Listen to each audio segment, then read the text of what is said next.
Baik, terima kasih Bu Yosefin atas introduksinya dan saya ucapkan selamat siang, salam sejahtera buat semuanya. Senang sekali rasanya kami dari PT Otsuka Indonesia, khususnya dari divisi TMBG, bisa bergabung kali ini, ikut andil dalam sharing di Prodia Nasional di tanggal 19 Februari ini. Dan perkenalkan saya Zulfan, saya selaku Medical Advisor dari tim Medical Affairs PT Otsuka Indonesia kali ini akan sharing terkait salah satu produk kami, para Bapak Ibu dokter dan Bapak Ibu semua, yaitu UBIT, di mana UBIT ini adalah salah satu diagnostic tools terkait pemeriksaan Helicobacter pylori. Izin saya share screen saya.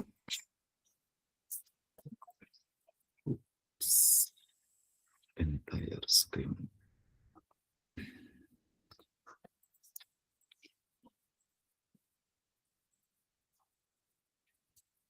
Iya. Apakah sudah terlihat slide-nya, Bu Yosefin? Belum dok, mungkin harus share entire screen biasanya. Iya, sudah sih, tapi mungkin Sudah. koneksinya Kak. Belum. Belum ya.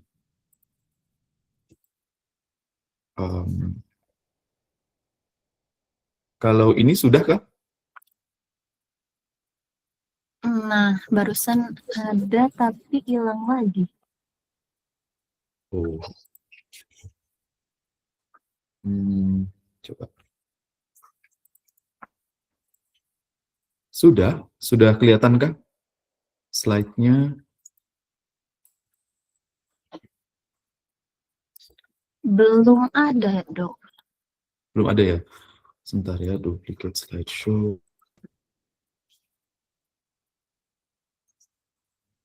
Nah, kalau ini udah belum? Belum ya? Belum juga Oke. dok. Juga ya? Sebentar ya. Seharusnya sih udah share tadi. Oh, ini dia kembali nggak? Sebentar. Entire screen. Bun, OPEX itu kalau 10 juta ya? Ini sudah terlihat kah? Belum ya? Ini udah loh. Kalau Belum tulisannya juga udah. dok. Di aku ini. Atau mungkin bisa dibantu tim lainnya untuk share screen.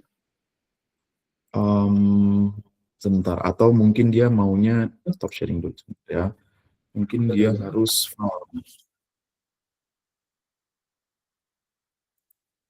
sebentar ya. Info.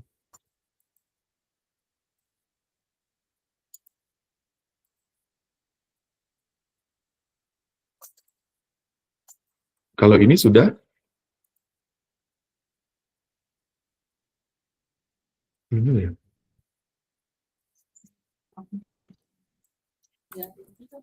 Nggak ada juga dok. Atau mungkin mau dikirimkan ke saya aja dok slide-nya. Nah, ini ada dok. Sudah ya? Masih agak buram tapi sudah presenting. Oh, mungkin dia masih on the way kayaknya ya. Iya kayaknya jaringan. Nah, ini udah terlihat. Ini sudah? Sudah ya? Oke, mudah-mudahan. Sudah, tapi masih putih layarnya dok. Slide-nya belum terlihat. Iya, berarti dia kayaknya udah sedang proses. Atau saya izin off kamera mungkin ya, supaya menurunkan bandwidth-nya. Ya. Boleh dok. Iya, takutnya bandwidth-nya agak sempit. Nah, jadi dari ini saya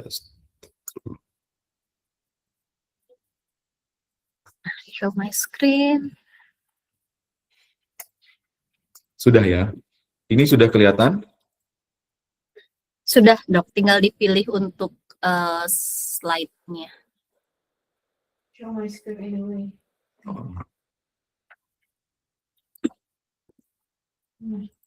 Udah. Lama banget. Aku kirim aja balik komponen dulu ya. Show my screen anyway. Ya, ini udah nih. Aku udah kirim ke bagian. Itu yang kamu kirim ke aku materinya sesuai kan? Oh, ini sudah kelihatan Bu Yosefin? Mohon maaf. Coba dulu. Masih putih dok, kelihatan tapi putih aja layarnya. Bentar. Halo.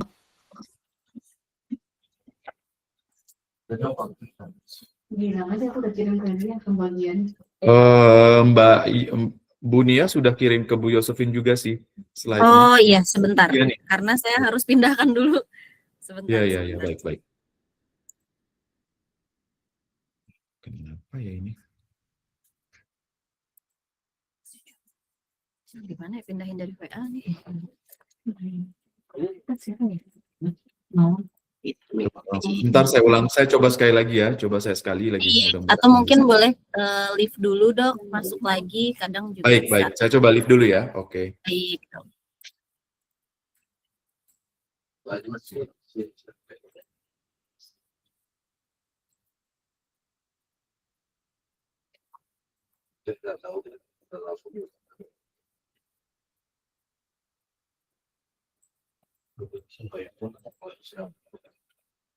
Mata.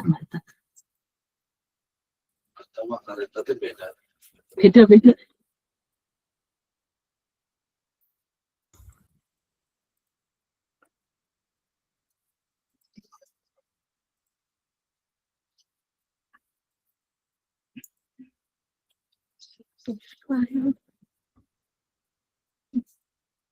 Kok nggak bisa dipindahin ya ke? Ini sudah tampil? Udah ya? Ini aku. Nah, sekarang sudah tampil. Sudah ya? Silakan dok. Baik. Selamat siang semua Bapak Ibu, para dokter, dan tim Prodia yang kami hormati. Mohon maaf tadi ada kesalahan teknis sedikit ya. Mudah-mudahan slide saya kali ini lancar, dan topik yang kali ini kami pilih adalah peran dari pemeriksaan urea breath test pada diagnostik H. pylori, dan secara spesifik kami meng-highlight urea breath test dalam hal menurunkan adanya false negatif. Ini saya nggak tahu bisa menunjuk pointer di mana kalau di sini.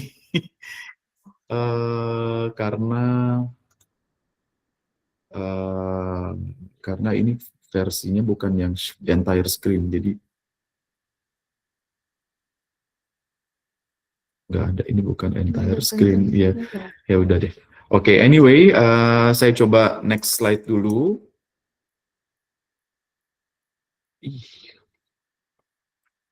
Ya kenapa nggak bisa next-nya ya?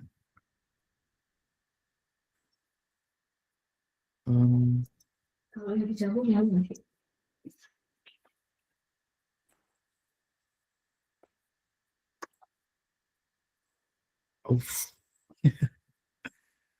Oh my god, sorry. Aduh, kenapa dia nggak bisa? Kayaknya kalau entire screen dia terlalu berat. Screen kayaknya terlalu. Oh, udah harusnya sih udah ya.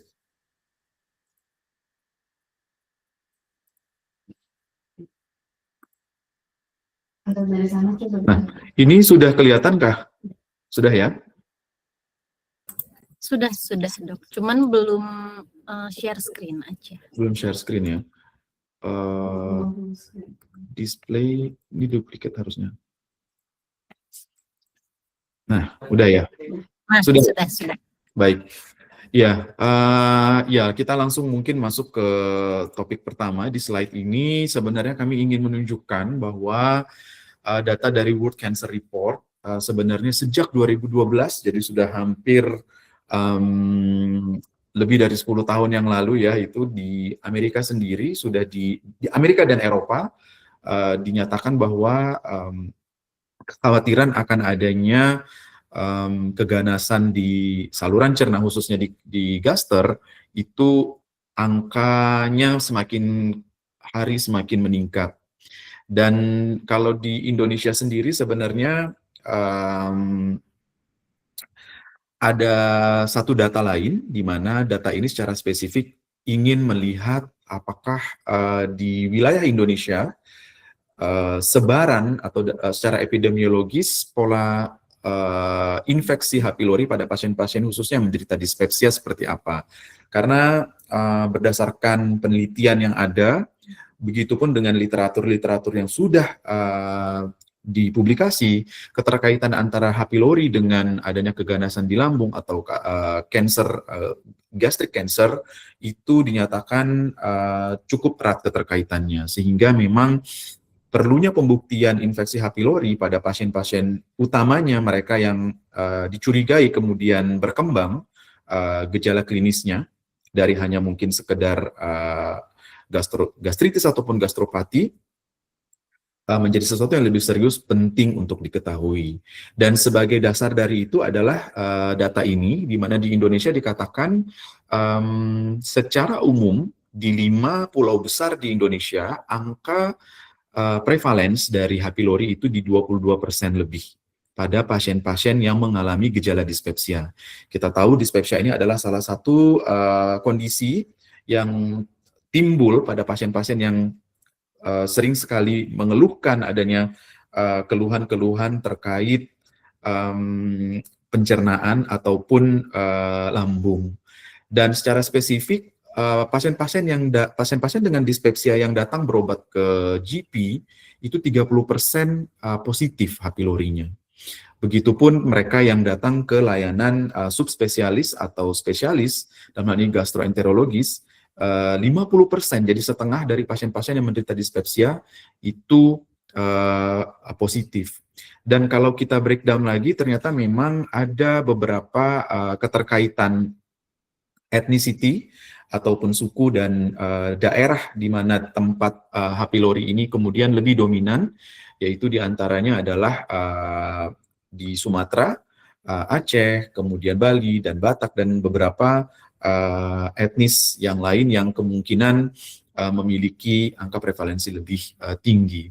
Dan ini yang tadi kita sampaikan bahwa konsekuensi klinis dari adanya suatu infeksi H. pylori bisa berupa banyak sekali spektrumnya. Jadi dari yang hanya asimptomatis, kemudian beranjak menjadi sesuatu yang lebih dikeluhkan dalam bentuk gastritis atau kronik gastritis besar 80%. Jadi dapat dikatakan total pasien yang menderita H. pylori itu bisa berupa asimptomatik. Dan selanjutnya bisa berkembang menjadi kronik atropik gastritis ataupun ulkus, dan yang tadi yang kita katakan cancer ataupun mild lymphoma, di mana memang secara jumlah memang keganasan cukup kecil, tapi kalau kita katakan dengan populasi yang besar, tentu ini angkanya juga akan menjadi semakin besar. Nah, yang menjadi perhatian sebenarnya adalah yang berada pada spektrum asimptomatik ini, gitu. Jadi tidak menutup kemungkinan mereka yang tadinya asimptomatik kemudian akan berubah menjadi sesuatu yang lebih serius. Data dari American Journal of Gastroenterology di tahun 2004 oleh Ford dan kawan-kawan membuktikan pada pasien-pasien yang mengalami GI ulcer atau ulkus gastro dan intestin, jadi gaster dan intestin, yang kemudian terbukti menderita infeksi H. pylori, kemudian dilakukan proses eradikasi yang sempurna, maka dapat terlihat kekerapan atau kekambuhan, angka kekambuhan per tahun di kedua kelompok pasien yang kemudian mendapatkan treatment eradikasi maupun tidak, yang sama-sama bermakna di ulkus duodenum maupun di ulkus gastrik. Dan ini tentunya menjadi dasar bahwa apabila pasien kemudian ditemukan menderita H. pylori, maka sebaiknya harus dieradikasi hingga tuntas. Sedikit balik terhadap kuman H. pylori ini. Jadi kita berkenalan dulu dengan kumannya ya. Tak kenal maka tak sayang katanya ya. Nah, jadi ini adalah kuman pylori. H. pylori ini merupakan satu bakteria yang masuk ke dalam kelas gram negatif, dan secara spesifik kuman ini berbeda dengan kuman lainnya karena dia dapat hidup di kondisi asam. Maka memang dia cocok untuk berada di lumen lambung, karena kuman ini bisa memproduksi ammonia clouds. Jadi ammonia clouds itu adalah suatu pelindung atau mantel dari dinding sel kumannya, di mana ini dihasilkan dari enzim urease yang secara spesifik hanya ada di kuman H. pylori ini. Jadi urease ini kemudian akan memecah urea menjadi amonia dan CO2. Amonia inilah yang kemudian berkumpul di mantel kuman ini sehingga dia dapat menetralisir asam lambung. Dan berdasarkan mekanisme tersebut, maka dikembangkanlah pemeriksaan diagnostik H. pylori berdasarkan urea, yaitu urea breath test, di mana jika seseorang menderita infeksi H. pylori, maka di dalam tubuhnya akan ada enzim urease yang dihasilkan oleh H. pylori. Yang kemudian, jika enzim urease ini memecah urea yang telah dilabel dengan radioisotop, ini kemudian dapat mengikat atau dapat memecah urea tersebut menjadi CO2 dan amonia. CO2 yang telah terlabel ini, karena mother compound-nya adalah urea yang sudah terlabel radioisotop, ini yang kemudian masuk ke sirkulasi pulmoner, sehingga nanti lewat udara ekspirasi dapat ditangkap atau ditampung di breath bag, dan konsentrasinya dapat diukur oleh mesin. Nah, ini kalau kita lihat secara skematis bagaimana kemudian konsep natural dari kuman H. pylori tadi kemudian menghasilkan urease, dapat memecah urea menjadi amonia dan CO2, dan kemudian urea yang secara manufaktur kemudian dirubah atom karbonnya menjadi atom karbon radioisotop atau karbon labeled, disebut demikian, yang kemudian nanti akan merubah urea ini menjadi amonia dan CO2 yang sudah terlabel. Nah, ini salah satu poin penting kenapa ada catatan 13, karena 13 ini sebenarnya adalah salah satu isotop karbon yang paling mendekati karbon normal, yaitu 12. Dan ada isotop-isotop lain yang digunakan oleh vendor yang berbeda pula, dan tentunya ternyata memang memiliki sifat radioaktivitas yang berbeda. Dan ini, jadi tadi kita bicara H. pylori perlu untuk diperiksa atau dites pada kondisi seperti apa. Nah, ini adalah beberapa kondisi yang secara klinis sebenarnya membutuhkan pemeriksaan H. pylori ini. Terutama mereka yang sering mengalami dispepsia berulang, kemudian pasien-pasien yang memiliki riwayat penggunaan obat-obat aspirin maupun NSAID jangka panjang, di mana kita ketahui kedua jenis obat ini berpotensi menyebabkan ulkus di saluran cerna khususnya lambung. Dan pasien-pasien yang menderita kondisi anemia defisiensi besi ataupun mereka yang menderita ITP, karena ternyata ITP erat kaitannya juga dengan adanya suatu H. pylori. Jadi di beberapa literatur dikatakan ITP ini dihubungkan terhadap extra gastrointestinal manifestation dari infeksi kuman H. pylori sendiri. Dan tentunya mereka yang telah didiagnosis menderita maltoma ataupun gastric cancer. Dan ini adalah rekomendasi dari ACG atau American College of Gastroenterology, di mana dikatakan bagi mereka yang telah menjalani eradikasi, penting untuk dilakukan konfirmasi Helicobacter pylori. Jadi kalau kita bicara tentang diagnosis, tentu ada dua, diagnosis pre-eradikasi dan diagnosis post-eradikasi. Nah, secara khusus American College of Gastroenterology menyatakan bahwa mereka yang telah menjalani serangkaian eradikasi H. pylori pada mereka yang tadinya positif, itu harus dilakukan post-treatment testing terhadap H. pylori-nya. Karena memang ya, jadi ada beberapa pilihan tentu, dan ini erat kaitannya dengan nanti outcome yang juga berbeda. Nah, ini adalah algoritma dari eradikasi atau proses eradikasi kuman H. pylori apabila ditemukan adanya suatu infeksi. Dan ini tentu secara garis besar dibagi menjadi dua kelompok. Mereka yang tinggal di daerah resistensi klaritromisin rendah maupun mereka yang tinggal di daerah dengan resistensi klaritromisin tinggi. Dan ini yang kemudian nanti akan dilakukan eradikasinya, diberikan antibiotik lini pertama, lini kedua, dan seterusnya. Dan di setiap lini ini penting untuk dilakukannya konfirmasi post eradikasi yang tadi kita bahas. Nah, ini dikatakan untuk mendeteksi H. pylori itu penting untuk dibedakan apakah tes yang dilakukan tersebut dapat membedakan infeksi yang saat ini atau current infection dan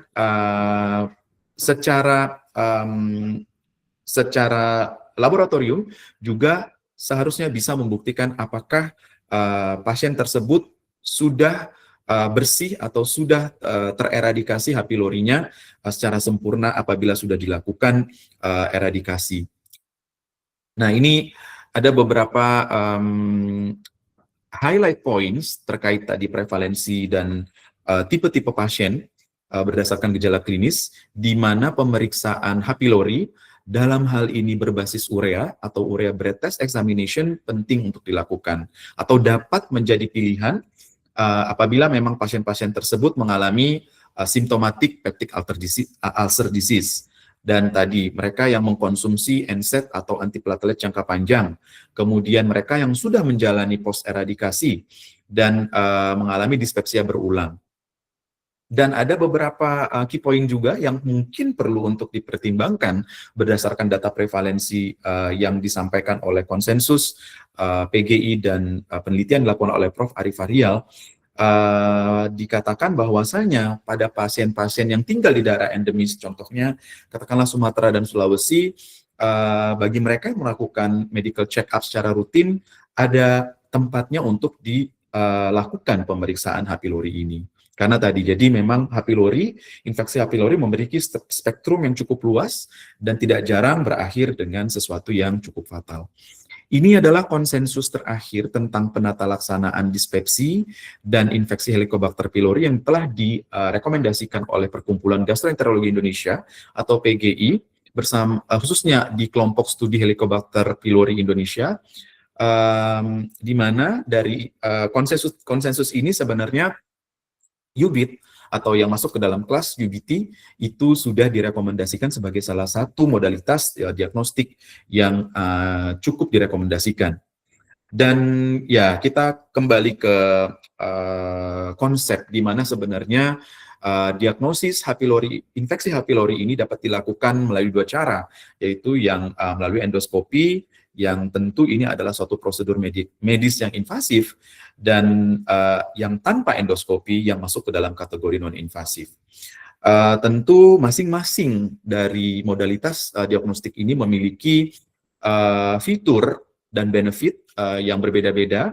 Dan kalau kita ambil contoh di sini endoskopi, di mana ini adalah salah satu tools invasif, dan konsep yang digunakan untuk membuktikan secara in situ di endoskopi ini ya juga kurang lebih sama, jadi berbasis urea juga, namun tesnya disebut sebagai rapid urea test dengan sensitivitas dan spesifisitas yang dapat terlihat di sini, dan sebagai keterangan adalah bahwa pemeriksaannya cukup murah kalau hanya membahas tentang RUT-nya, namun kalau secara keseluruhan tentu ini berbeda.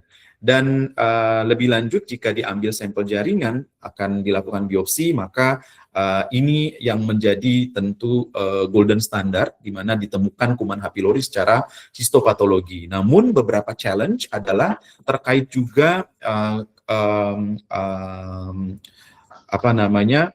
kemungkinan untuk diketemukannya kuman berdasarkan tingkat kekerapan ataupun skill dari pemeriksa. Dan ini juga bisa dilakukan sebagai pemeriksaan, yaitu pemeriksaan yang masuk ke dalam kultur maupun PCR. Dan tentu non-invasif juga termasuk ke dalamnya adalah ELISA dan antigen yang diperoleh melalui feses, serta serologi fingerstick, dan masing-masing memiliki sensitivitas dan spesifisitas yang beragam. Dan tentu juga terkait kenyamanan. Dan kalau kita bandingkan secara khusus, di mana urea breath test kalau kita bandingkan dengan ELISA memiliki gap dari sisi sensitivitas dan spesifisitas yang cukup tinggi, di mana secara spesifik urea breath test itu memiliki sensitivitas 95% dengan spesifisitas 96%, sehingga direkomendasikan untuk pemeriksaan diagnosis H. pylori maupun post eradikasi H. pylori. Nah, ini mungkin masih berkaitan dengan penelitian yang di awal yang dilakukan oleh Ford, dan ternyata memang setelah dilakukan eradikasi setelah 6 bulan, maka rekarensi dari gejala ulkusnya yang mereka kemudian dilakukan eradikasi secara sempurna hanya 20% berbanding mereka yang tidak dilakukan eradikasi 56%. Nah, ini yang tadi kita bahas. Kalau kita bandingkan dengan ELISA, ternyata ada sedikit perbedaan di mana ELISA yang berbasis serologi ini merilai pemeriksaan itu berdasarkan reaktif immunoglobulin. Maka pemeriksaan ini tentu tidak bisa secara spesifik membedakan apakah infeksi yang diderita oleh atau yang ditemukan dari hasil pemeriksaan ini pure akibat infeksi aktif ataupun infeksi yang sebelumnya yang mungkin tidak ada kaitannya dengan kondisi saat ini.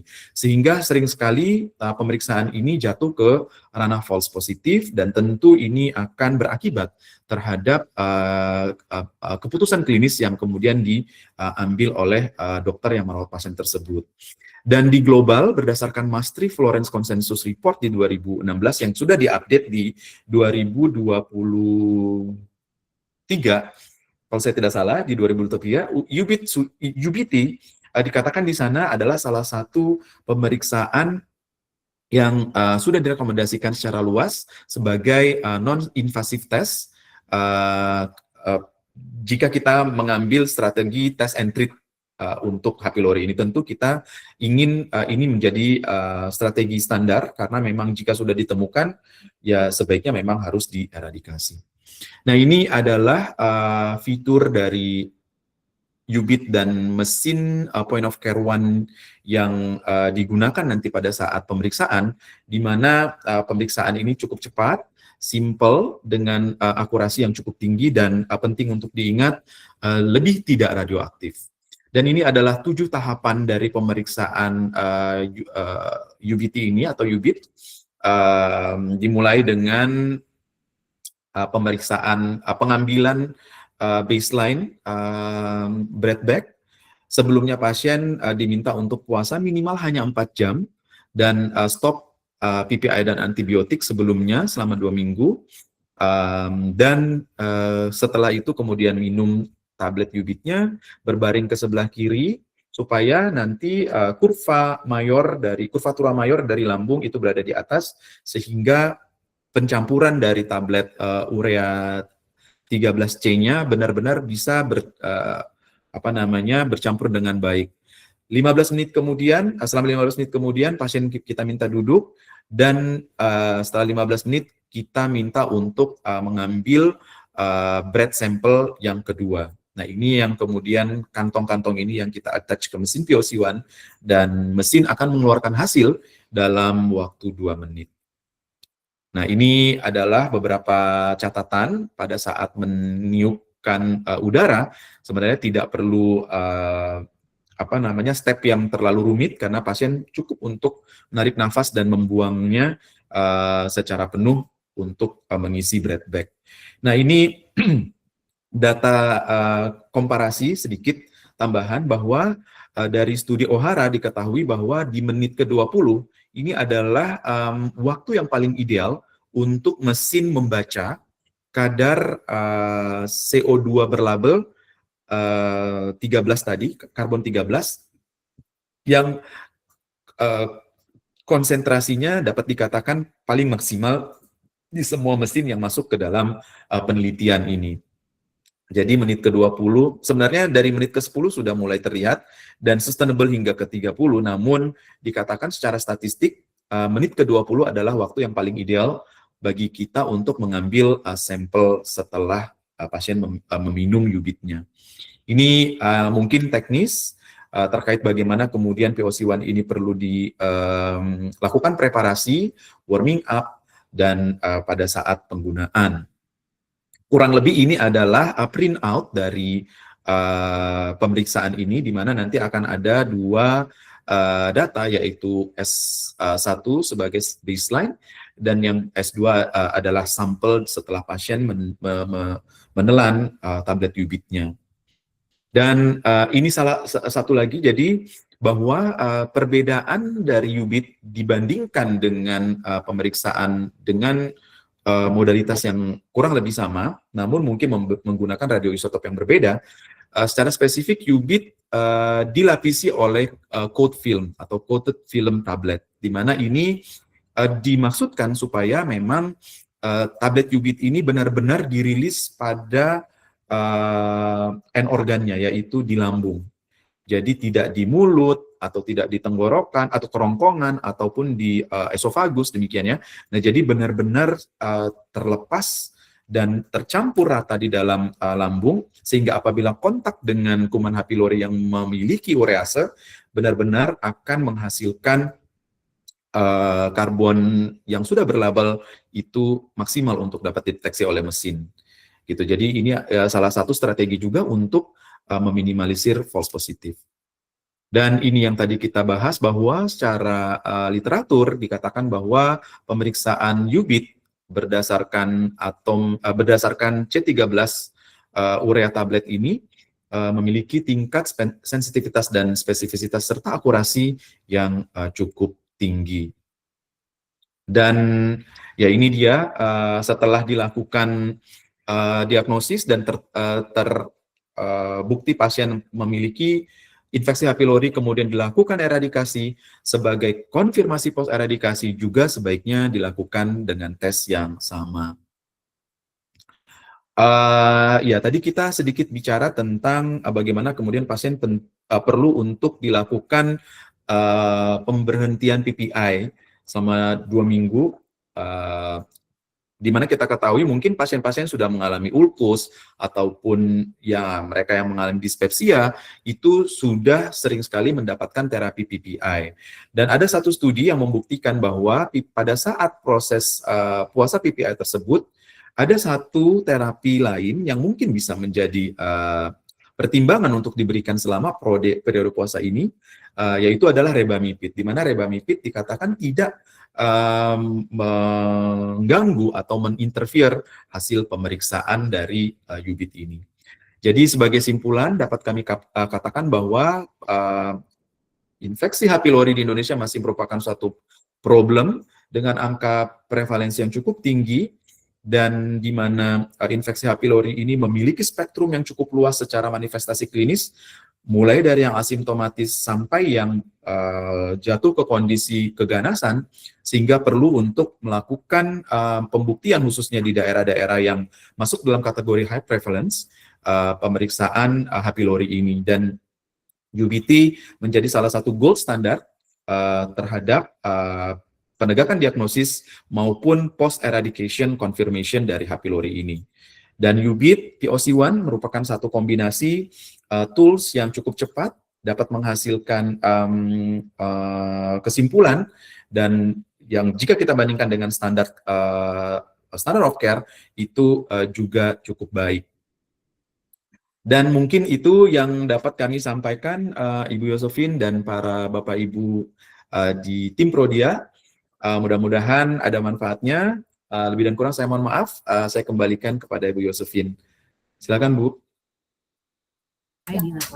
Baik, terima kasih atas pemaparannya Dr. Zulfan.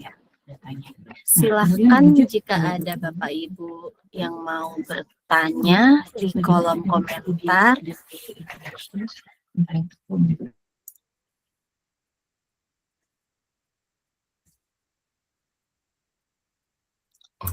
Ada pertanyaan, Dok, dari Dr. Hendry. Iya. Apakah Posinti bisa mempengaruhi UBIT, harus di stop sebelum periksa obat? Ini. Iya. Terima kasih Bu Yosefin. Terima kasih Dr. Hendry. Ya, seperti kita ketahui bersama, memang saat ini tren untuk pengobatan ulkus maupun kasus-kasus terkait tukak lambung itu sudah sedikit beralih, bahkan mungkin sudah cukup masif ya dok ya, dari PPI yang sebelumnya histamin antagonis, kelasnya simetidin, kemudian ranitidin, kemudian berkembang menjadi proton pump inhibitor atau PPI, kelasnya omeprazol, lansoprazol dan seterusnya. Dan saat ini memang trennya sudah beralih ke PCAB gitu ya, di mana Fosinti ini adalah salah satu golongan dari PCAB ini yang dibuktikan memang potensinya mungkin lebih kuat daripada generasi PPI sebelumnya. Dan secara spesifik memang pada saat dikembangkan di awal POC1 dan UBIT ini belum semarak saat ini ya dok ya untuk PCAB gitu ya. Jadi memang tidak ada highlight secara spesifik untuk PCAB sebenarnya. Namun kalau kita kembali ke dasar patofisiologinya gitu ya, kenapa kemudian PPI ini perlu menjadi concern dan harus di stop sebelum melakukan pemeriksaan? Ini ada hubungannya dengan produksi asam tentunya, dimana kan untuk kuman H. pylori bisa dapat mengaktifkan enzim ureasenya, maka dia harus berada di dalam lingkungan yang asam dok, gitu. Jadi karena tadi dia justru bisa aktif enzim ureasenya untuk menghasilkan amonia dan CO2 itu, dia harus berada di dalam lingkungan yang asam. Namun apabila di stop produksi asamnya, justru kumannya tidak bisa memproduksi ureasa aktif, gitu. Itu yang menyebabkan kemudian PPI secara spesifik perlu di stop karena dikhawatirkan nanti akan terjadi suatu false negatif, gitu ya. Dan jadi di situ sih sebenarnya. Maka secara rasional, karena memang terapi Fosinti ini juga Fosinti itu ininya brandnya ya sebenarnya ya. Saya Vanoprazan kalau saya tidak salah ya ininya ya, nama molekulnya gitu ya. Jadi karena memang secara mekanisme kerja dia masih berada di satu aksis, kemungkinan sebaiknya seperti itu dok. Jadi perlu untuk di stop setidaknya seminggu atau 2 minggu sebelum pemeriksaan UBIT. Dan tadi data yang tadi kami tunjukkan itu rebamipid merupakan satu substitute di mana pada proses abstinensi ini periode washout lah tentunya ya, itu bisa merupakan satu pilihan karena dia tidak berbasis acid suppression. Rebamipid bekerjanya tidak dengan menghambat asam tapi memberikan proteksi atau perlindungan terhadap ulkus yang sudah terjadi. Seperti itu, dok. Baik, terima kasih atas jawabannya cukup lengkap dan mudah-mudahan bisa dipahami, Dr. Henry. Jadi baiknya tetap di stop juga ya dok ya. Iya. Meskipun memang ketika awal dikembangkan pemeriksaan ini obatnya mungkin belum secanggih PCAB. Iya, saat itu memang PCAB belum seberkembang saat ini. Iya. Baru PPI yang generasi awal. Baik, apakah ada pertanyaan lainnya dari Bapak Ibu rekan-rekan sekalian? Jika belum ada, mungkin sedikit dari saya, dok. Untuk UBIT ini kan masih gold standar ya sampai saat ini sebetulnya untuk H. pylori. Terkait dengan prosedurnya kan memang ada sedikit rumit gitu ya, bukan hanya ambil sampel saja. Nah, ini apakah ada batasan usianya dok sebetulnya, ataukah sebetulnya bisa sih dilakukan oleh anak-anak juga gitu, hanya saja mungkin prosedurnya akan berbeda atau seperti apa dok? Baik, terima kasih Bu Yosefin. Tentu ini menjadi concern juga ya buat kita gitu ya. Pemeriksaan UBIT di satu sisi memang dibutuhkan sebagai alternatif non-invasif gitu ya, bagi mereka-mereka yang mungkin tidak dapat melakukan atau tidak memungkinkan secara klinis untuk dilakukan pemeriksaan yang invasif. Dan juga untuk yang sudah terbukti dan perlu untuk dilakukan konfirmasi post eradikasi tadi. Nah, jadi memang secara label kami tidak memiliki rekomendasi untuk penggunaan pediatrik. Tapi kalau berdasarkan sharing experience dari beberapa expert di bidang gastroenterologi anak atau pediatric gastroenterologist, penggunaan UBIT ini memang sudah cukup luas juga digunakan untuk populasi pasien tersebut. Dan sebenarnya kalau dari data memang sangat terbatas data yang diperoleh dari pediatri atau dari anak, tapi lebih ke apa ya namanya ya. Jadi memang dari global sebenarnya kami menerima informasi bahwa di tingkat global saat ini sedang dilakukan penelitian dan mereka juga sedang mengusahakan agar pemeriksaan ini kemudian mendapatkan approval untuk subpopulasi anak melalui serangkaian data studi klinis tentunya. Dan kalau dari sisi keamanan sebenarnya hampir tidak ada ya, jadi tidak ada isu dari sisi safety bagi mereka yang masuk ke dalam kategori pasien pediatrik. Namun memang lebih ke arah apakah pasien-pasien tersebut dapat mematuhi instruksi. Ke situ mungkin Bu Yosefin, apakah mereka sudah bisa diminta menelan tablet, contohnya seperti itu gitu, dan mau miring ke kanan, duduk selama 15 menit, kemudian nanti meniupkan lagi kemudian kantong breathback yang kedua. Jadi lebih ke arah apakah anak tersebut mungkin sudah dapat menuruti instruksi dari operator, mungkin seperti itu. Berarti secara usia tidak ada batasan sebetulnya ya dok ya? Betul. Iya. Sepanjang Baik. dia memang bisa menuruti instruksi dari operator. Iya. Baik, ada tambahan dari Dr. Hendri, kalau memang Fonsinti perlu di stop, berarti pedoman pelayanan perlu diupdate, menambahkan golongan obat piket selain PPI. Karena saya pernah ditanya bagian pelayanan, ada pasien yang mau periksa UBIT tapi minum Fonsinti. Oke dok, mungkin nanti akan dikoordinasikan ya dengan tim TQA gitu ya, dan juga tim operasi untuk kita bisa update untuk pedoman ikatnya. Lalu ada pertanyaan lagi dok dari Mbak Citra Eva Melinda, mau bertanya untuk pasien-pasien geriatri dengan riwayat penggunaan antiplatelet jangka panjang dengan keluhan dispepsia, jika kita sarankan untuk melakukan pemeriksaan UBIT harus stop semua obat yang dikonsumsi sekarang atau tidak mempengaruhi untuk antiplatelet ini dok? Iya baik, terima kasih. Terima kasih Bu Citra atas pertanyaannya. Jadi memang ini ya, jadi pasien-pasien yang menggunakan antiplatelet khususnya yang berbasis aspirin ataupun clopidogrel ataupun obat-obat yang masuk dalam kategori NSAID memang direkomendasikan, apalagi mereka kemudian jatuh ke kondisi gastropati akibat penggunaan antiplatelet maupun NSAID tadi. Mereka adalah salah satu populasi atau subpopulasi yang memang perlu untuk dilakukan pemeriksaan ini.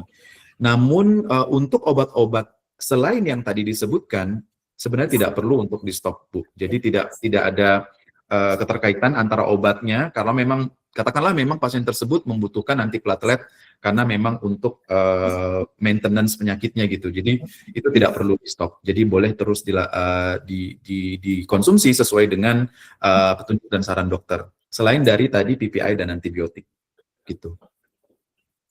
Baik. Sudah cukup jelas juga ya nampaknya, mudah-mudahan. Ya. Baik, apakah masih ada pertanyaan?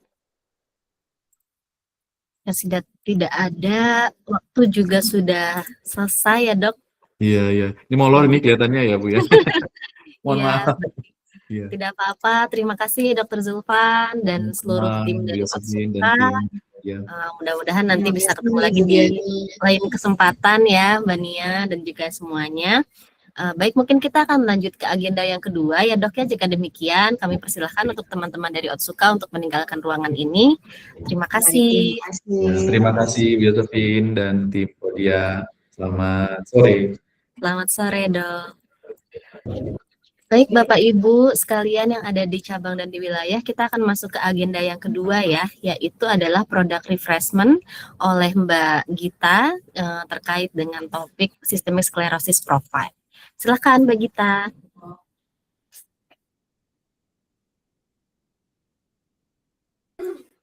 Baik, terima kasih banyak Mbak Giani. Selamat siang Bapak Ibu dokter dan juga rekan-rekan semuanya.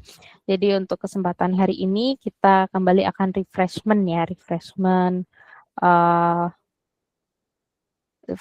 product knowledge gitu untuk produk yang sebetulnya untuk pemeriksaan yang sebetulnya bukan pemeriksaan baru ya. Ini juga sudah beberapa tahun gitu ya kita kerjakan sendiri, yaitu systemic sclerosis profile. Baik, ini mungkin untuk refreshment sejenak ya terkait dengan portofolio pemeriksaan autoimun yang saat ini kita miliki. Ya, jadi kita sudah memiliki banyak sekali pemeriksaan-pemeriksaan autoimun dan termasuk beberapa pemeriksaan yang baru seperti NMDA reseptor, dan nanti harapannya pun kita ke depannya akan masih akan terus melengkapi pemeriksaan-pemeriksaan terkait dengan autoimun, dan yang saat ini juga masih banyak yang dalam tahap pengembangan. Baik, kita akan berbicara mengenai systemic sclerosis profile. Ya, jadi ini ada dalam secara dari kelompok penyakitnya gitu ya, itu disebut sebagai skleroderma atau sklerosis gitu ya. Skleroderma sendiri dibagi atau diklasifikasikan menjadi 2 jenis, yaitu localized scleroderma dan juga systemic scleroderma. Secara spesifik di sini kita akan membahas terkait dengan systemic scleroderma yang juga tergolong sebagai penyakit autoimun. Nah, sistemik skleroderma sendiri juga terbagi lagi, bisa diklasifikasikan kembali menjadi limited dan juga diffuse skleroderma, tapi ada juga yang disebut sebagai overlap syndrome. Ini biasanya sudah tumpang tindih atau overlap dengan penyakit-penyakit autoimun lain seperti RA, SLE, ataupun dermatomyositis. Nah, ini sedikit dari perbedaan yang paling mendasar ya terkait dengan limited skleroderma dan juga diffuse skleroderma. Yakni untuk limited ya sesuai namanya ya limited, jadi hanya terbatas pada bagian-bagian tertentu seperti bagian ya distal atau telapak kaki, telapak tangan, siku ataupun lutut gitu. Kemudian apabila yang diffuse ini lebih menyeluruh ya, bisa terjadi atau area kulit yang terdampak itu bisa seluruh tubuh atau can be whole body gitu. Dan untuk kedua penyakit ini, kedua golongan penyakit ini baik yang limited maupun diffuse ini juga bisa mempengaruhi organ-organ yang lainnya seperti itu. Nah, kenapa sih systemic sclerosis ini perlu dibahas tersendiri gitu? Mungkin kita sedikit refresh terkait dengan pengertian dari systemic sclerosis itu sendiri. Systemic sclerosis ini juga dikenal dengan istilah skleroderma. Sklero ini artinya penebalan dan derma artinya kulit. Jadi memang manifestasi yang terlihat itu ada di kulit ya, di mana terjadi penebalan gitu ya pada organ kulitnya, pada area kulit gitu. Dan ini adalah termasuk penyakit autoimun dengan kerusakan mikrovaskular dan juga fibrosis pada kulit. Nah, akan tetapi selain pada kulit, ternyata untuk yang systemic sclerosis ini karena dia sistemik gitu ya, maka ternyata melibatkan juga organ-organ internal lainnya. Jadi terjadi fibrosis juga pada organ-organ lain. Yang paling banyak menyebabkan kematian adalah keterlibatan paru-paru, jadi terjadi fibrosis juga pada organ paru-paru. Nah, untuk keterlibatan paru-paru sendiri pada systemic sclerosis cukup signifikan ya, jadi pada sekitar 80% dari semua pasien dengan SSC ini mengalami kerusakan juga atau mengalami keterlibatan juga pada organ paru-parunya. Dan keterlibatan paru-paru tersebut diketahui menjadi penyebab utama dari kematian dan juga kecacatan pada seseorang yang mengalami systemic sclerosis. Gejala SSC yang terkait dengan paru sendiri antara lain mengalami nafas pendek, kemudian mudah lelah gitu ya, kelelahan ketika melakukan aktivitas fisik, kemudian mengalami batuk kering, dan menjadi lebih parah ketika melakukan aktivitas fisik, sesak nafas, serta pola pneumonia interstisial non-spesifik pada pemeriksaan CT scan. Biasanya keterlibatan paru-paru ini disebut salah satunya yang paling sering itu disebut ILD ya, interstitial lung disease. Ini terjadi pada 53%. Pada spesifiknya adalah diffuse cutaneous SSC. Jadi pada klasifikasi SSC yang diffuse itu lebih banyak 53% dan 35% itu pada limited cutaneous SSC. Nah, saat ini belum ada biomarker tunggal yang digunakan untuk mendiagnosis systemic sclerosis ini. Sehingga untuk mendiagnosis sklerosis itu dilakukan berdasarkan pemeriksaan fisik dan juga gejala klinis dan manifestasi klinisnya. Akan tetapi sebagian besar ya, bahkan lebih dari 90% pasien dengan systemic sclerosis ini ternyata memiliki ANA yang positif. Jadi kalau diperiksakan ANA-nya itu positif dan pola-pola yang ditemukan itu berasosiasi dengan beberapa autoantibody seperti anti-centromer, anti-SGL70, dan juga anti-RNA polimerase. Ya, ini dari American College of Rheumatology atau dan juga European League Against Rheumatism atau EULAR gitu ya. Ini punya kriteria klasifikasi untuk systemic sclerosis yang tentunya dari kriteria ini banyak dari aspek klinis juga ya, dari klinis. Nah, tapi di sini kita juga bisa menemukan bahwa terdapat kriteria yang melibatkan ditemukannya antibody gitu ya, antibody yang berkaitan dengan SSC gitu, baik seperti anti-centromer, anti-topoisomerase 1 dan ataupun anti-RNA polimerase 3. Gitu. Sehingga ketika setelah di-scoring dari kriteria ini, apabila skornya itu setidaknya 9 ya, minimal 9 itu maka diklasifikasikan bahwa pasien tersebut mengalami SSC atau systemic sclerosis. Sehingga di sini kita bisa melihat bahwa deteksi antibody juga penting ya di dalam klasifikasi, di dalam diagnosis dari SSC sendiri.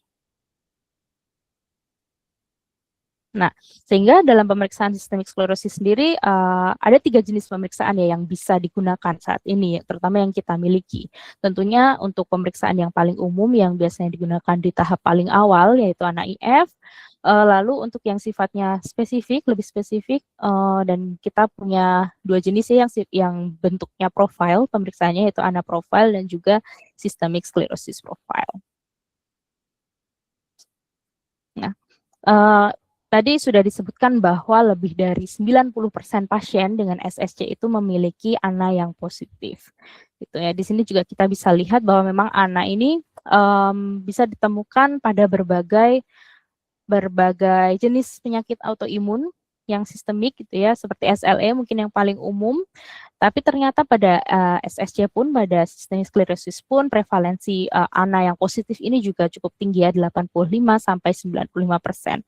Sehingga pemeriksaan ANA sendiri juga menjadi penting gitu di dalam diagnosis dari SSC. Berikut adalah beberapa pola dari ANA yang biasanya ditemukan pada kasus-kasus SSC atau systemic sclerosis.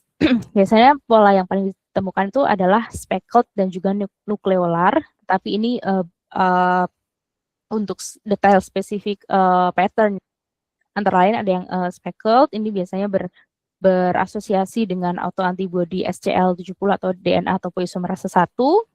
Di sana jika ditemukan pola ini, maka memiliki asosiasi klinis yang prognosis yang buruk, gitu, yaitu salah satunya adalah adanya kemungkinan mengembangkan ILD atau interstitial lung disease.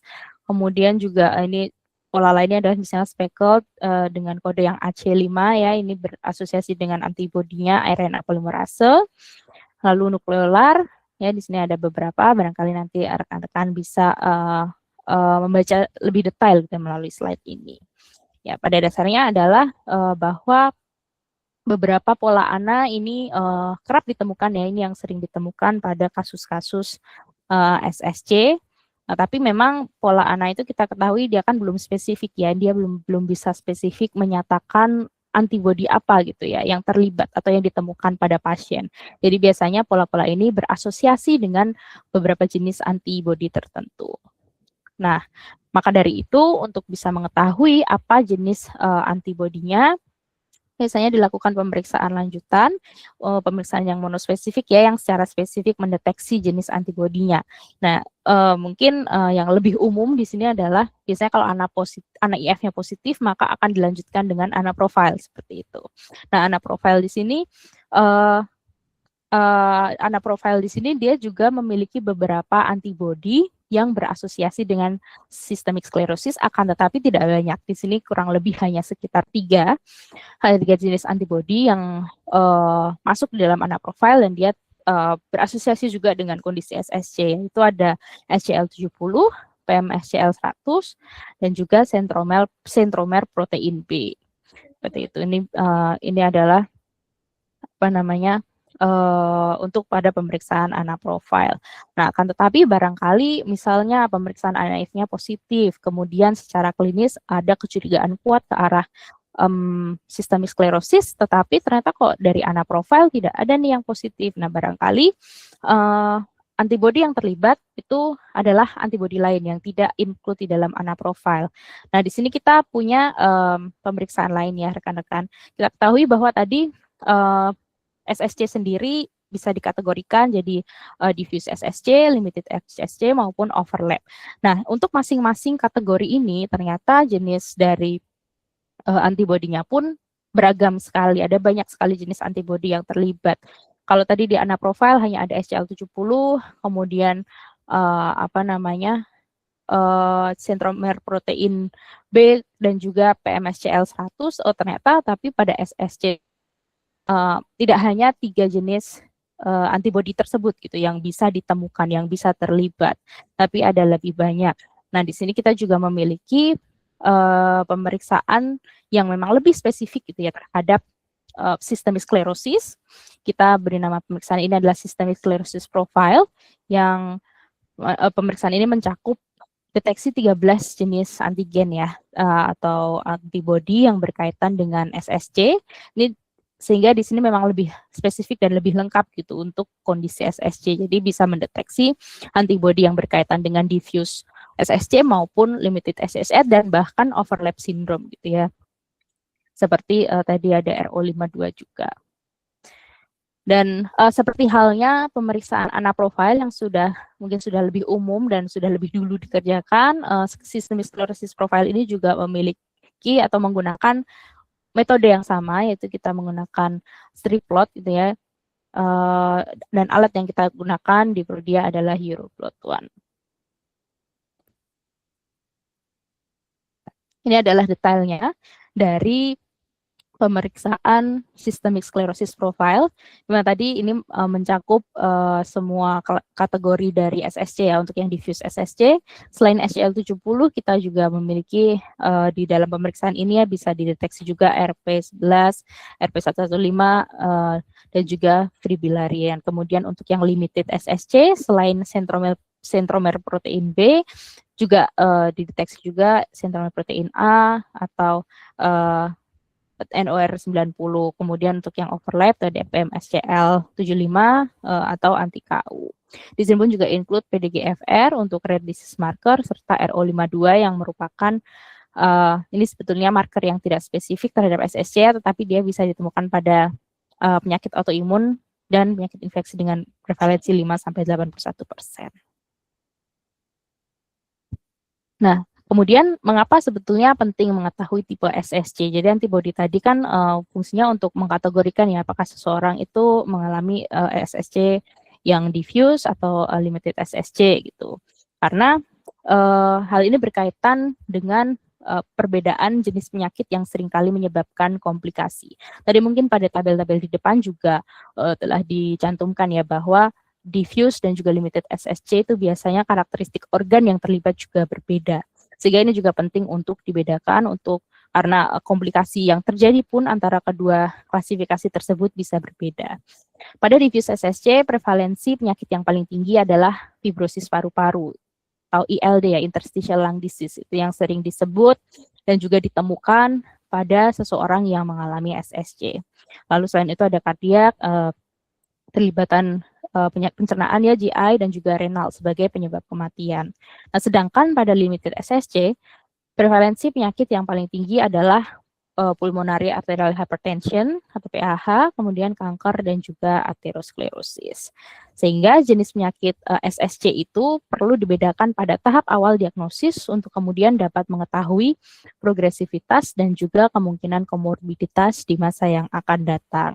Nah, barangkali rekan-rekan di lapangan pun mungkin saat ini sudah mulai banyak yang menanyakan marker terkait dengan ILD atau interstitial lung disease. Nah, itu adalah salah satu bentuk dari komplikasi SSC juga ya, ILD ini. Dan mungkin dokter dari teman-teman di lapangan itu banyak yang menanyakan apakah kita punya marker anti KL6 yang secara studi memang berasosiasi ya dengan ILD ini. Nah, itu biasanya dokter-dokter yang memang memiliki atau menangani pasien-pasien dengan SSC gitu. Dan kalau rekan-rekan mungkin ingat di dalam di dalam perencanaan kita di tahun ini anti KL6 pun yang merupakan marker ILD itu menjadi salah satu pemeriksaan yang direncanakan untuk dikembangkan di Prodia supaya semakin lengkap juga ya, semakin komprehensif pemeriksaan yang kita punya yang berkaitan dengan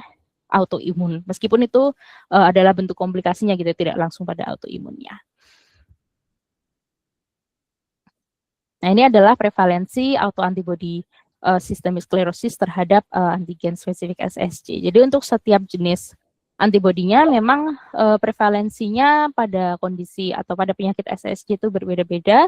Ada yang memang prevalensinya tinggi, jadi paling banyak ditemukan seperti SCL70, kemudian seperti sentromer protein B gitu ya, tapi ada juga yang lebih jarang, jadi prevalensinya hanya sekitar 5-10% atau bahkan sangat jarang ya, di bawah 5%, seperti NOR90, kemudian anti-KU atau PDGFR itu cenderung lebih jarang gitu.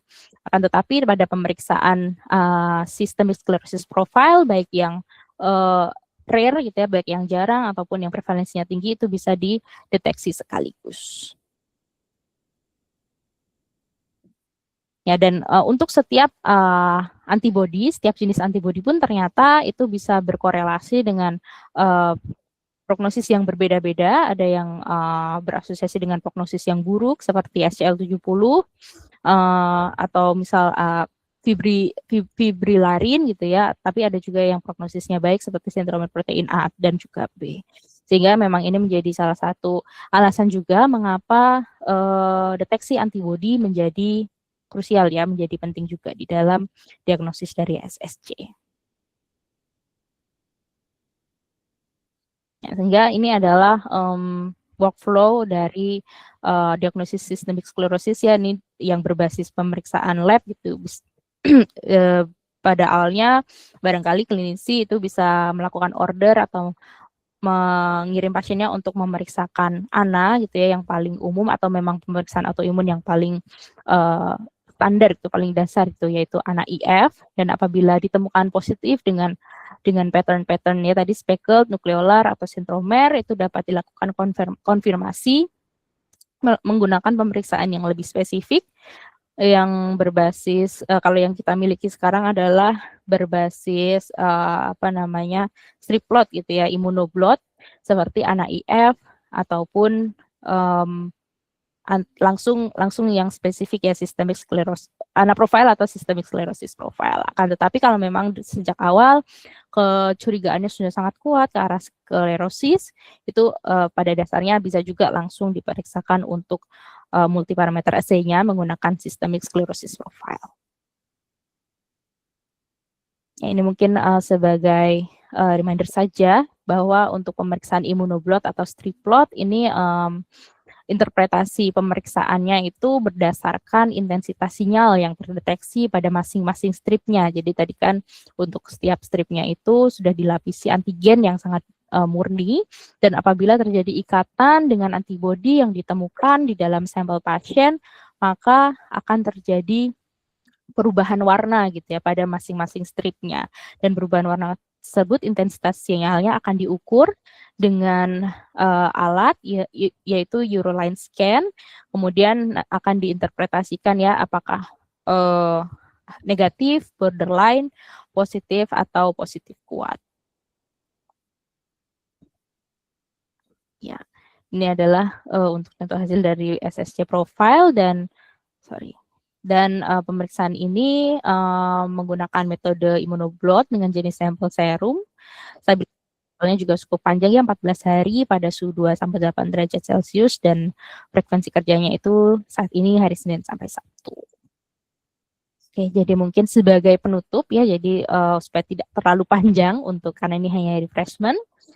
Systemic sclerosis sendiri adalah penyakit autoimun yang ditandai dengan adanya fibrosis pada kulit dan organ dalam. di mana manifestasi klinis dapat muncul pada kulit maupun organ dalam, termasuk paru-paru. Jadi memang yang paling jelas adalah biasanya karena awalnya disebut skleroderma gitu ya, karena memang manifestasi klinis yang paling terlihat dari mata itu adalah pada kulit. Nah, systemic sclerosis dibagi menjadi dua, yaitu limited yang hanya mempengaruhi kulit saja dan diffuse, yaitu mempengaruhi kulit dan juga organ dalam. Dan systemic sclerosis profile dapat mendeteksi penyakit systemic sclerosis dengan 13 jenis antigen, ya dari SCL70 hingga RO52. Ini adalah antibodi yang barangkali tidak spesifik pada SSC, tetapi dapat ditemukan juga pada autoimun lainnya. Baik, mungkin demikian yang dapat saya sampaikan terkait refreshment-nya mengenai pemeriksaan systemic sclerosis profile. Mudah-mudahan bermanfaat ya untuk rekan-rekan semuanya, karena ini barangkali juga sudah lama ya tidak dibawakan gitu di dalam weekly product knowledge, sehingga ini harapannya juga bisa merefresh kembali knowledge kita terkait pemeriksaan-pemeriksaan yang udah lama tapi nggak lama-lama banget gitu. Oke, baik, terima kasih banyak. Demikian dari saya kembalikan ke Mbak Giani. Oke, thank you Gita atas presentasinya. Apakah ada pertanyaan dari Bapak Ibu sekalian? Silahkan di kolom chat atau mungkin ada yang mau raise hand.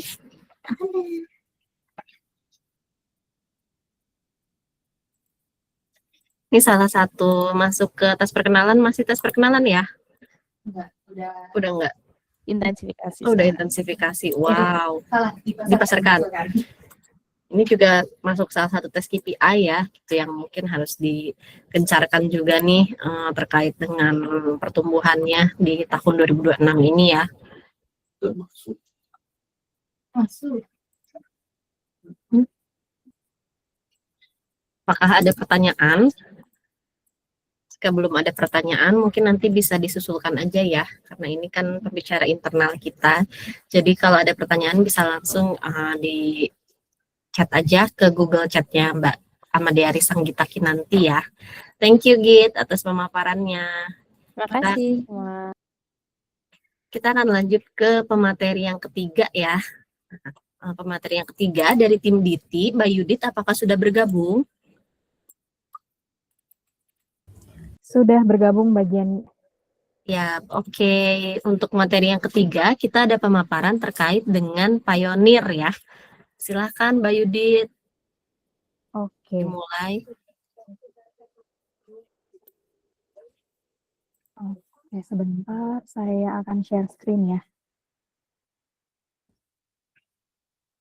Sebelumnya mohon maaf saya tidak menyalakan kamera karena takut jaringannya ini terputus.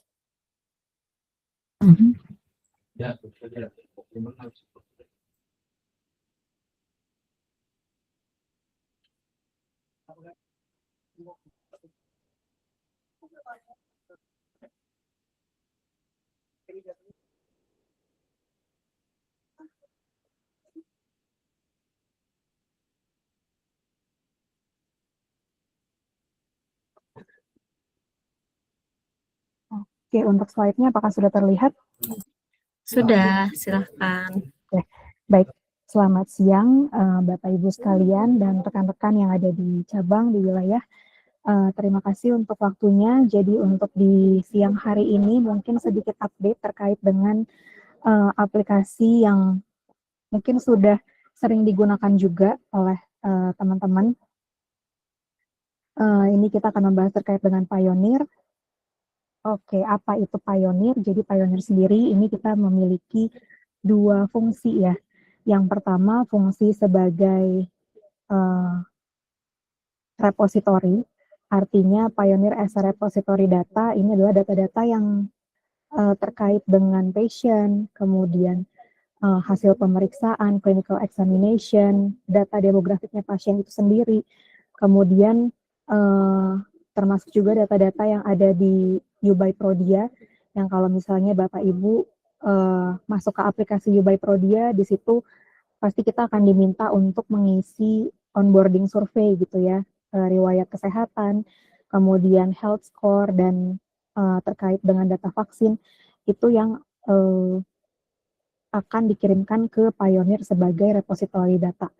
Kemudian si Pioneer ini dari data-data pasien tersebut ada hasil pemeriksaan ini juga diintegrasikan ke UBI-Prodia atau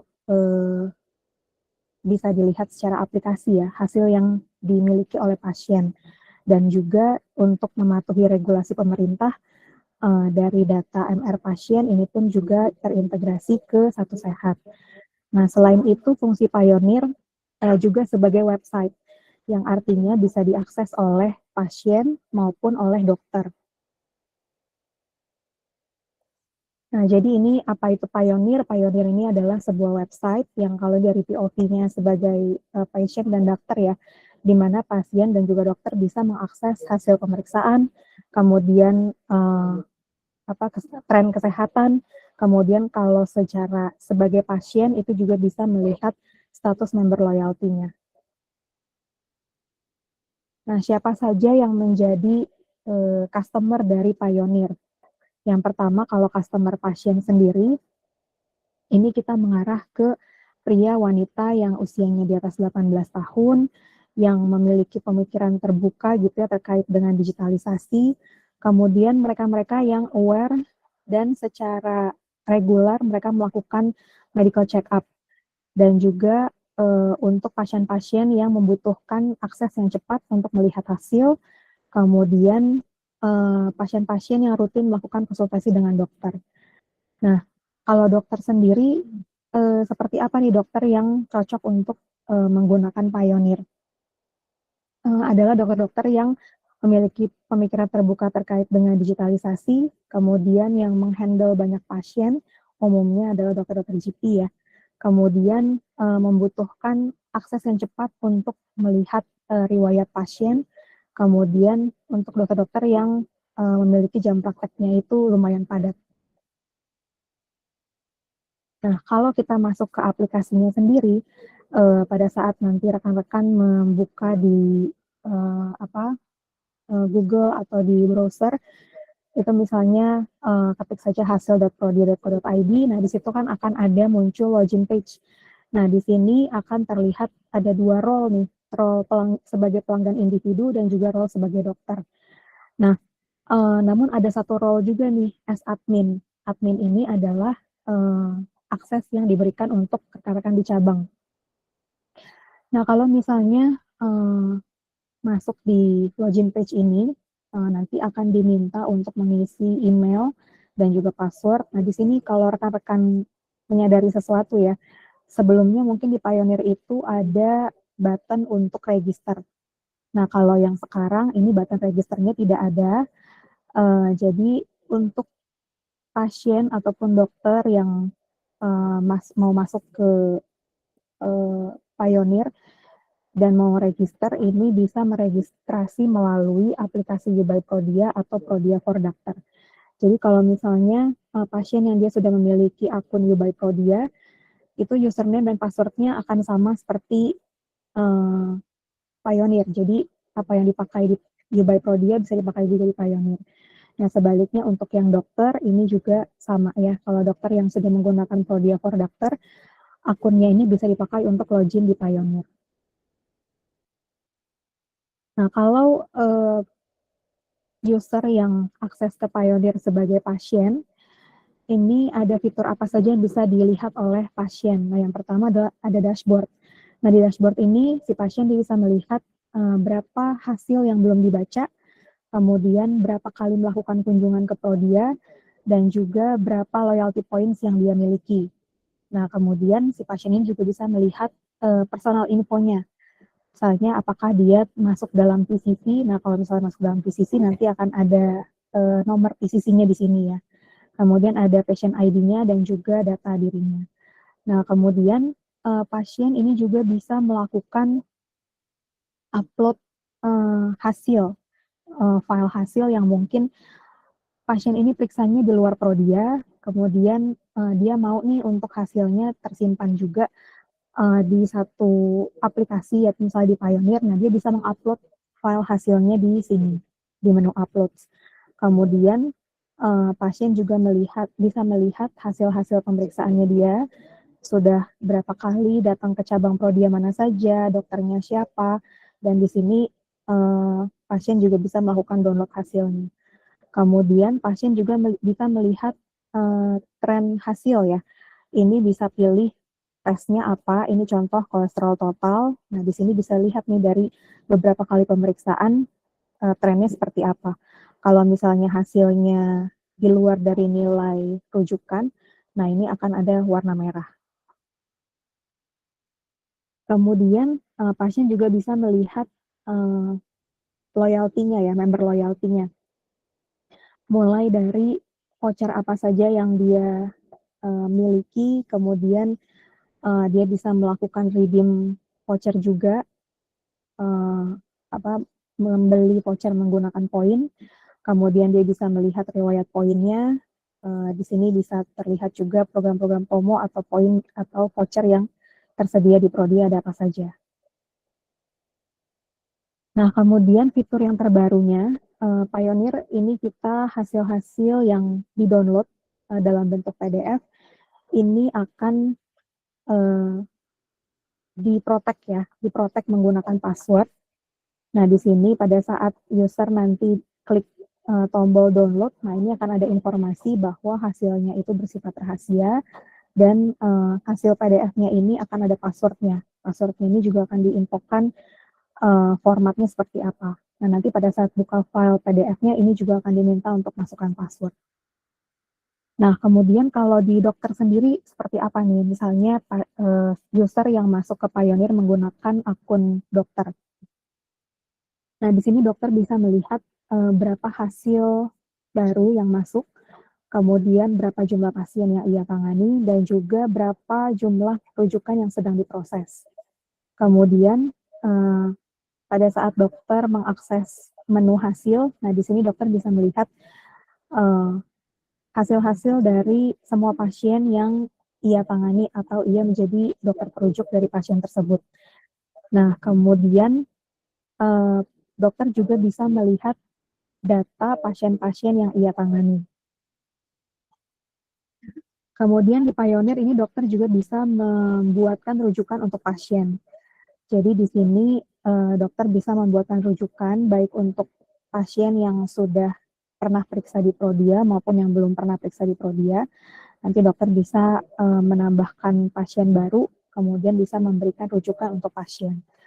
Nah, setelah dokter memberikan rujukan, ini akan masuk ke emailnya pasien. Akan terima kode rujukannya dan bisa dilakukan pemeriksaan ke cabang Prodia. Nah, dokter juga bisa memberikan rujukan baik dalam bentuk single test, panel, maupun paket.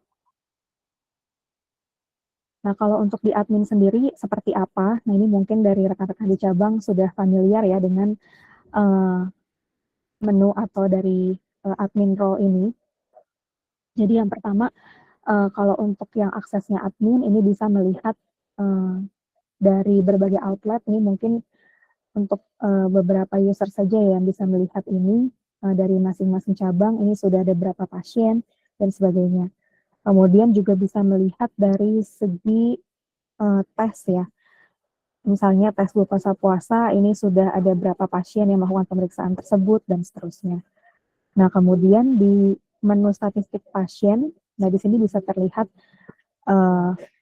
jumlah pasien yang ditangani, dan kalau misalnya diklik lihat detail di salah satu pasien gitu ya, diklik lihat detail, di sini bisa dilihat sudah berapa kali melakukan pemeriksaan di Prodia, dan juga status hasilnya apakah sudah dibaca atau belum dibaca. Kemudian kalau masuk ke statistik dokter, nah di sini bisa melihat ada berapa banyak dokter dan juga berapa total pasien yang dia tangani. Dan kalau misalnya diklik lihat detail, nah di sini akan terlihat hasil dari pasien tersebut, apakah sudah dibaca oleh dokternya atau belum. Nah, kemudian kenapa Pioneer gitu ya? Kalau dari sisi benefitnya, baik dari individual maupun doctors, kalau dari sisi patient sendiri, tentunya ini akan menyediakan solusi untuk pasien yang sulit menyimpan hasil-hasil dalam bentuk hard copy. Nah, mungkin udah sering periksa lab dan segala macam, akan lebih mudah kalau dia bisa melihat hasilnya dalam bentuk website, kemudian bisa mengakses hasil kapanpun dan dimanapun, kemudian bisa memberikan kemudahan pasien untuk tracking health trends-nya dia seperti apa, kemudian juga memudahkan pasien untuk melihat member loyalty points-nya itu statusnya seperti apa. Kemudian kalau dari sisi dokter, ini juga akan membantu dokter untuk lebih cepat mengakses hasil-hasil pasien maupun riwayat dari pasien yang ia tangani. Kemudian dokter juga bisa membuat rujukan dalam bentuk online. Jadi kalau misalnya ada update-update pemeriksaan di Prodia, ini dokter juga bisa langsung terupdate dengan mengakses ke Pioneer maupun ke Prodia for Doctor gitu ya. Kemudian benefit juga untuk dokter adalah dokter bisa lebih engage dengan pasiennya. Nah, ini secara benefit ya dari fitur-fitur Pioneer. Yang pertama fitur penyimpanan riwayat hasil. Dari sisi customer pasti akan lebih mempermudah mereka untuk melihat hasil dalam bentuk digital. Kalau dari sisi Prodia sendiri benefitnya adalah kita lebih mendukung untuk ke arah sustainability ya, untuk membatasi untuk print hasil dalam bentuk hard copy. Kemudian untuk fitur Pioneer yang kedua, ini provide information on examination result trends. Nah, di sini akan mempermudah pasien untuk melihat hasilnya dari waktu ke waktu seperti apa. Kemudian kalau dari sisi Prodia juga bisa melakukan follow up ke pasien berdasarkan personalized health datanya pasien. Kemudian dari fitur cek status dan history of point, loyalty point, nah ini juga memberikan benefit kepada pasien yang sebagai loyalty member. Kemudian dari Prodia ini kita juga bisa meningkatkan customer loyalty. Nah, kalau dari sisi penyimpanan voucher yang sudah di-redeem menggunakan poin, nah ini juga mempermudah customer untuk mengakses voucher yang sudah di-redeem. Kemudian untuk fitur integrasi ke Satu Sehat, nah ini mempermudah pasien kalau dia melakukan registrasi ke fasilitas kesehatan lainnya. Kemudian kalau dari sisi Prodia, benefitnya adalah kita comply terhadap regulasi pemerintah. Nah, untuk benefit di dokter sendiri seperti apa? Nah, dengan penyimpanan hasil di Pioneer, ini dokter akan lebih mudah untuk mengakses histori pasien yang ia tangani. Kemudian dari sisi Prodia, ini sama seperti sebelumnya. Kemudian kalau untuk make online examination referrals, dari dokter pasti akan lebih mempermudah untuk mendapatkan update pemeriksaan yang ada di Prodia, kemudian juga bisa memberikan rujukan kapanpun ke pasien. Kemudian kalau dari sisi Prodia, ini kita bisa meningkatkan engagement Prodia dengan dokter dan juga meningkatkan visit kunjungan pasien ke Prodia. Mungkin itu saja dari tim Ditya untuk update digital product Pioneer. Terima kasih. Saya kembali ke yang bagian. Oke. Thank you ya Mbak Yudit atas pemaparannya. Silahkan jika ada pertanyaan terkait dengan Pioneer ini. Oh, ada pertanyaan dari Mbak Sri Mulya Rahayu. Mbak Yudit, kemarin kami sempat HD terkait hasil belum naik ke portal B2B. Cabang cek di Pioneer belum muncul infonya jika di SPKR hasil tidak dibukakan untuk pelanggan hanya untuk PIC Corporate atau RLS. Apakah betul tidak akan naik ke Pioneer? Karena ini jadi salah satu upaya penelusuran teman-teman cabang. Cek jika status di Metabase masih false padahal sudah finish. Oh baik, ini berarti terkait dengan kendala ya. Memang kalau untuk pasien-pasien yang B2B ini kan memang ada pengaturannya ya. Apakah di sisi pasien itu dia bisa membuka hasilnya atau tidak, itu allowance-nya dari pihak perusahaannya atau PIC corporate-nya. Kalau PLC corporate yang memperbolehkan pasien atau karyawan yang melihat hasil, maka hasil tersebut akan naik ke Pioneer dan bisa muncul di aplikasi YouBuy Prodiya. Tapi kalau tidak diizinkan oleh pihak perusahaannya, nah ini yang tidak naik secara online ya hasilnya. Nah ini yang nanti mungkin boleh diinfokan nomor HD-nya Mbak Enci ya, diinfokan nomor HD-nya, nanti mungkin bisa dicek sama-sama kendalanya ada di mana gitu ya. Nah ini mungkin jadi pain point di teman-teman di cabang ya untuk cek benar hasilnya udah naik atau belum gitu ya. Ya, nampaknya sudah diberi jempol ya, Mbak Yudit. Oke, Sudah, sudah jelas nampaknya. Pertanyaan kedua ada dari Mas Bernard, SMR, terkait benefit di dokter tadi. Mau memastikan lagi, apakah dokter dapat merujuk pasien secara online tanpa join Prodiya for Doctor? Iya, baik. Mas Bernard, untuk membuatkan rujukan ya untuk pasien secara online. Nah ini untuk masuk ke Pioneer-nya itu sendiri, ini memang perlu registrasinya melalui PFD ya. Jadi tetap harus registrasi ke aplikasi untuk bisa login ke Pioneer, lalu bisa membuatkan rujukan secara online. Oke, berarti tetap harus join PFD dulu ya, Mbak Yudit ya, untuk menggunakan Pioneer ini. Iya, betul, Mbak. Oke, sudah cukup jelas, mudah-mudahan sudah terjawab, Mas Bernard. Yang lainnya, apakah masih ada pertanyaan terkait dengan Pioneer ini? Atau semisal ada masukan dari pelanggan atau dari dokter, boleh juga disampaikan ke saya ya, terkait dengan Pioneer. Iya, karena ini masih baru ya, Mbak Yudit ya? Iya, mungkin belum banyak yang mengakses via Pioneer ya. Iya. Karena mungkin dari pasien mereka fokusnya juga ke aplikasi YouBuy Prodiya. Iya. Oke, kalau misalnya masih ada saran atau masukan-masukan, boleh juga nanti diinformasikan langsung ke Google Chat-nya Mbak Yudit ya. Oke, nampaknya sudah tidak ada pertanyaan lagi Mbak Yudit. Oh, ini ada Mas Bernard satu lagi. Terkait integrasi dengan Satu Sehat, apakah berarti dari Satu Sehat juga bisa akses data ke Pioneer? Kalau untuk integrasi data ini sebetulnya bukan berarti itu back to back ya.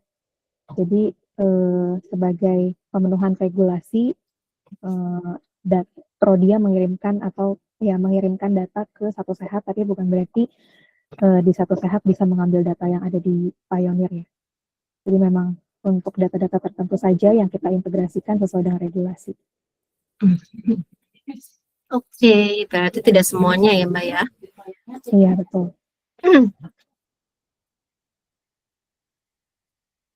Kemudian ada pertanyaan lagi dari Mbak Sri Mulya Rahayu terkait akses admin, apakah di Pioneer bisa difasilitasi bisa melihat pasien yang sudah baca dan belum baca tanpa harus masukkan ID satu-satu seperti di web sebelumnya? Iya, baik. Untuk yang akses admin ini sudah bisa melihat status pasien apakah sudah baca atau belum ya Mbak Anci?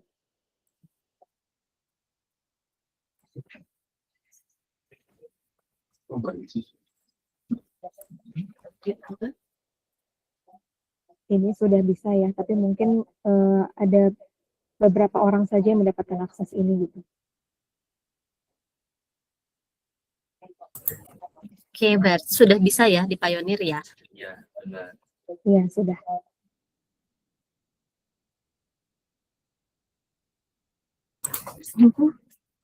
Oke, baik. Karena waktu juga sudah menunjukkan pukul 3:05 ya. Nampaknya saya cukupkan dulu untuk Weekly Product Knowledge hari ini. Terima kasih Mbak Yudit atas pemaparannya. Dan jika masih ada pertanyaan lainnya, silahkan bisa langsung chat ke Google Mbak Yudit ya. Oke, thank you semuanya. Kita sudah menyelesaikan 3 pemaparan ya tadi dari tim Otsuka, dari Mbak Gita dan juga dari Mbak Yudit. Selanjutnya sebelum ditutup kita akan umumkan dulu untuk pemenang kuis seperti biasa.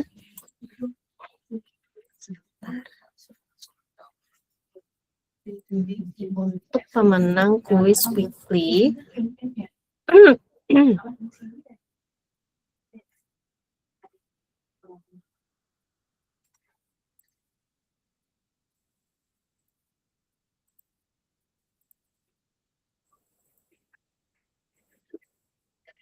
untuk pemenang kuis weekly, sebelumnya kita akan bahas dulu terkait kunci jawaban kuis di tanggal 12 Februari ya.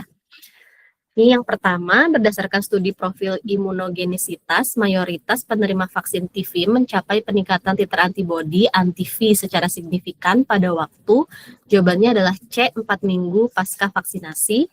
Nomor 2, dalam hal tolerabilitas pada kelompok dewasa usia lebih dari 18 tahun, efek samping yang paling sering dilaporkan dalam data klinis TV adalah B, nyeri otot dan kelelahan. Nomor 3, mengingat sifat antibodi polisakarida yang menurun seiring waktu, berapa lama durasi proteksi yang diberikan oleh 1 dosis TVV sebelum dosis penguat atau booster direkomendasikan kembali, yaitu setiap 3 tahun. Jadi memang himbauannya diulang setiap 3 tahun ya. Nomor 4, pemeriksaan untuk diagnosis Cushing syndrome yang tersedia di Prodia adalah A, kortisol serum, free kortisol saliva malam, free kortisol urin 24 jam. Dan terakhir, pemeriksaan yang digunakan untuk menentukan penyebab dari Cushing syndrome adalah A, yaitu ACTH. Dan pemenangnya untuk kuis tanggal 12 Februari adalah Mbak Alfi dari GJW ya, dengan skor 100 dan waktu submit di 15.04.42. Oke, congrats untuk Mbak Alfi. Ayo, ini udah 2 minggu ya dari tim GJW, luar biasa. Jangan mau kalah wilayah lain ya. Hari ini kita akan ada kuis lagi tentunya. Jadi masih ada kesempatan nih untuk pemenang di bulan Februari tahun 2026.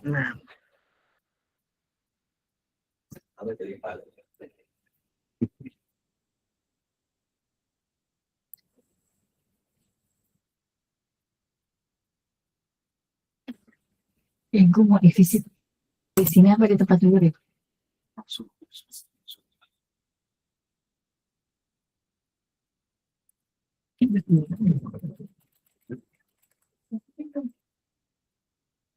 Halo teman-teman, ini saya baru dapat info ya, ada tambahan dari Mas Umar ya katanya.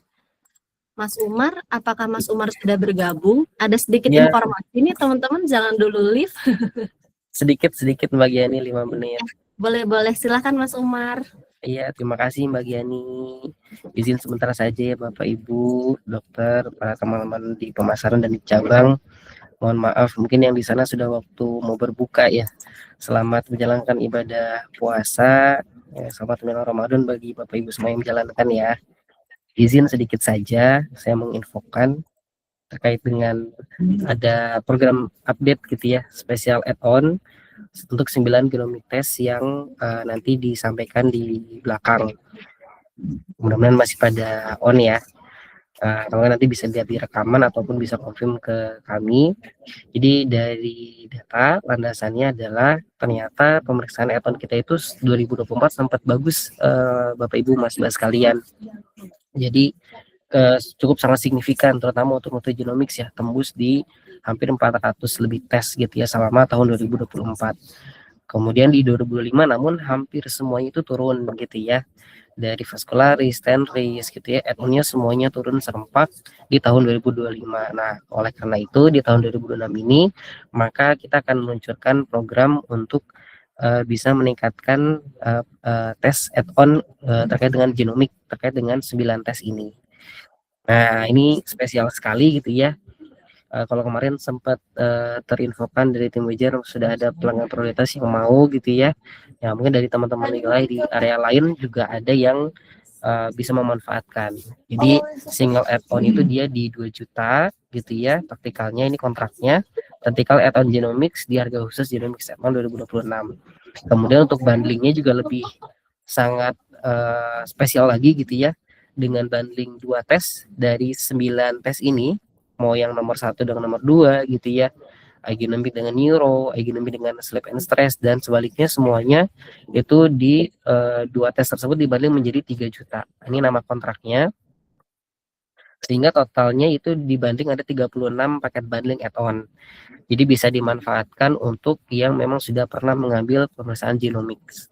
Nah, ini nomor FPK dan juga campaign number-nya di Patriot. Teman-teman bisa melihat detailnya. Dan berlaku mulai tanggal 20 Februari di besok sampai 31 Maret 2026. Jadi semoga bisa membantu juga optimalisasi di cabang-cabang. Kemudian nanti dari pusat juga akan broadcast kepada seluruh pelanggan yang sedang mengambil pemeriksaan genomics per 24 Februari. Nanti kita broadcast. Jadi untuk membantu, siapa tahu nanti ada yang menunjukkan broadcast, bisa teman-teman bantu layani. Nah, itu aja sebenarnya tambahannya ya di add-on. Single add-on di 2 juta, kemudian bundling 2 tes di 3 juta rupiah dari yang mungkin asalnya 6 jutaan kalau saya nggak salah. Kemudian sedikit lagi ada benefit buat afiliator juga di Februari dan Maret. Ini saya sudah sampaikan ke teman-teman RMS gitu ya, dan teman-teman RMM, nanti linknya bisa di infokan. Ada 10 kit free untuk pemeriksaan HPV DNA self sampling gitu ya bagi afiliator. Coba nanti kita akan minta masukannya. Jadi hanya 10 saja yang duluan daftar dia yang dapat. Kemudian juga ada panel promo tambahan, kode promo khusus bagi memboost gitu ya si promo pacuan di bulan Februari. Itu aja mungkin update-nya dari saya Mbak Yani, sedikit, nggak sampai 5 menit kayaknya ya. Terima kasih. Thank you. Makasih banyak Mas Umar update-nya. Nah, itu ya teman-teman lumayan tuh add-on yang singlenya jadi 2 juta, dan kalau ambil 2 add-on sekaligus jadi 3 juta aja ya Mas Umar ya. Mudah-mudahan bisa dimanfaatkan di cabang-cabang, terutama ditawarkan kembali kepada pelanggan-pelanggan yang memang sudah pernah melakukan pemeriksaan genomik sebelumnya. Gitu. Oke, aman sih Mas Umar, masih ada lebih dari 100 orang ya di sini ya, dan ada rekaman juga, jadi nanti bisa yang terlewat bisa menonton kembali di rekamannya. Oke, thank you Mas Umar, thank you kepada seluruh pemateri ya pada hari ini.